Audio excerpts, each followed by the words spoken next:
യുവനടിമാരുടെ അച്ഛന്മാരെ നമുക്ക് പരിചയപ്പെടാം. അതിലാദ്യമായിട്ട് അനുസുത്താരയുടെ അച്ഛനെ നമുക്ക് പരിചയപ്പെടാം. അദ്ദേഹത്തിൻ്റെ പേര് അബ്ദുൽ സലാം എന്നാണ്.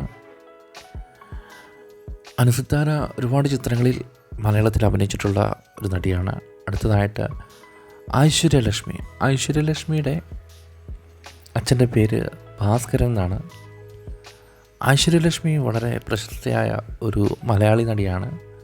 തമിഴിലും തെലുങ്കിലെല്ലാം അഭിനയിച്ചിട്ടുള്ള നടിയാണ്. അടുത്തായിട്ട് സായി പല്ലവിയുടെ അച്ഛൻ്റെ പേര് സെന്താമരൈ കണ്ണൻ എന്നാണ്. ഇദ്ദേഹം ഒരു പോലീസുകാരനാണ്. ഇത് സായി പല്ലവിയുടെ അനിയത്തിയാണ് കൂടെയുള്ളത്.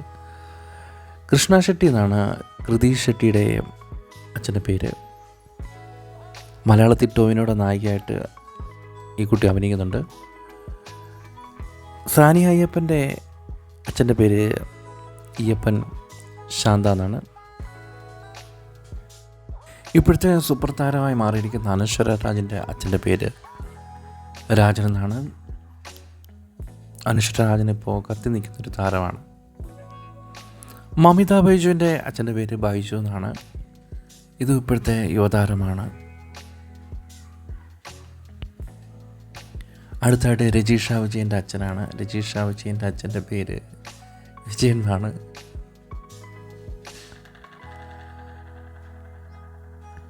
അടുത്തായിട്ട് നിഖില വിമലിൻ്റെ അച്ഛനെയാണ് പരിചയപ്പെടുന്നത്. അദ്ദേഹത്തിൻ്റെ പേര് MR പവിത്ര എന്നാണ്. ഇദ്ദേഹം മരിച്ചുപോയി. കോവിഡ് കാലത്താണ് ഇദ്ദേഹം മരിക്കുന്നത്. ദിവ്യ പിള്ളൈ എന്ന നടിയെ നമുക്ക് എല്ലാവർക്കും അറിയാം. അവരുടെ അച്ഛൻ്റെ പേര് നാരായണ പിള്ള എന്നാണ്. അദ്ദേഹം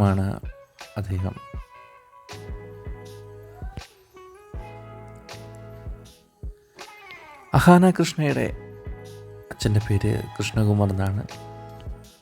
അദ്ദേഹത്തെ എല്ലാവർക്കും പരിചയമുള്ളതാണ്. എല്ലാവർക്കും അറിയാവുന്ന കാര്യമാണിത്. അനിക സുരേന്ദ്രൻ്റെ അച്ഛൻ്റെ പേര് സുരേന്ദ്രൻ എന്നാണ്.